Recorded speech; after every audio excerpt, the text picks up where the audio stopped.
Banang penmi susu ya kirang bat kita ya kura nak district Riboy ka kenhun Riboy District Boxing Association kelapan long ya kejingi lekai boxing ya kebelatip kum ka Riboy Boxing Championship. Habai keren baru ba sumar langswer beri presiden jongkan ke kenhun ulai itu dah kebohong mementa kesengi ke arab sauteri kupana jeliu arjar arpar kedai kesengi sedang bat on penkut lasai kesengi ke tahak arab santeri kupana jeliu arjar arpar hak baki final jong kecingi kun ki mementa kesengi on penlong lasai kesengi. Ia kini kecingi lekai Riboy Boxing Championship lapenlong ha NSA Indoor Stadium Lengkedaj Hanongpo. Ha kini kesengi sedang lawan Ru Bansaki dau Deputy Commissioner ke Riboy District Usri Arpit Upadaya nang tau Superintendent of Police ke District Usri Giri Prasad nang ta kiri rong ba kathain kentup Ru ye kinong Krisian ye kini ke tournament ikong Marian Maring Usri Parlat Tour usamla Joni Nongrum ubedi wei nagi samla ye kura ke Riboy District bat kiwei. Ha bakran hakilat pathai kubor ubak sumar langswer ulong bakane kenhun hadin ke jingjob jongki kena ai lekai nakane ke tournament on pai ki saki kerdan ki bakham chalor namar kladon ke jingete bat ki wei pat ki kenhun haki kerdan jong ke state level bat kumjuru ha ke national level.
Jingtung ke bakang san jungi kalong ba kumno ngin penmi ya ki players hapo Riboy District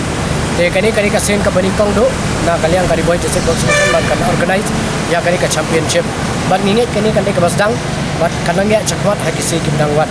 te ka dawi boxan kalong ba namar hadin mengilapet ya kejingli sementa menakani semekale game kalong duna plat kena ka dawi kani ka jimbumdan ya ki championship te kunta na kaliang ka Riboy District boxing ka shimi kani ka sinjam banikong ban organize kenang bangin dio ban wat ni players ki bobet batu hang itu kapor bangin dio ban train shishu ki khamha kenang ba kinang ban le bha bat ha ka state bat khamtam ha ka national level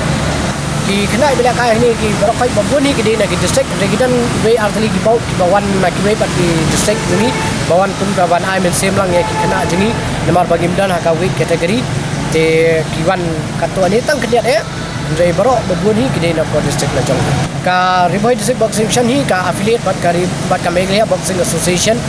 bat ka Meghalaya State Olympic Association unju. Te bat sakawai hi ngam la prem ai kapang ya ka DSO office District Sport Office ka bala Kershan yangi bat khamtam ya ki sponsors ka balong na kaliang ka RBYF nang ta nai kong Maring Moy kong Marian Maring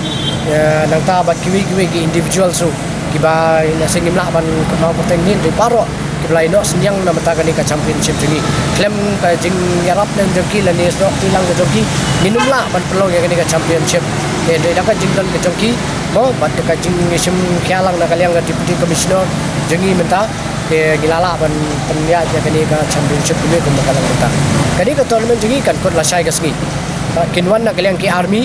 mo personal makin aya ka exhibition match namar ba ngi kwa ba ki khana jengi ru kin yo i namar ba tang da shule untuk le se kin le bai bha re da ki yo i ya ki army people ba ki le kai boxing ha kanu bador kan pinchno re ki badru kan pinchim khia ya ki ba umlo kin le kai bha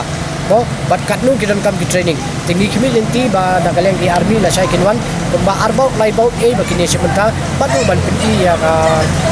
subject ki badru ban hikai ya ki players jengi ba ki dan kam ke e ha khrang ba kin kio bat banyo kala kam ga jamru ha sipai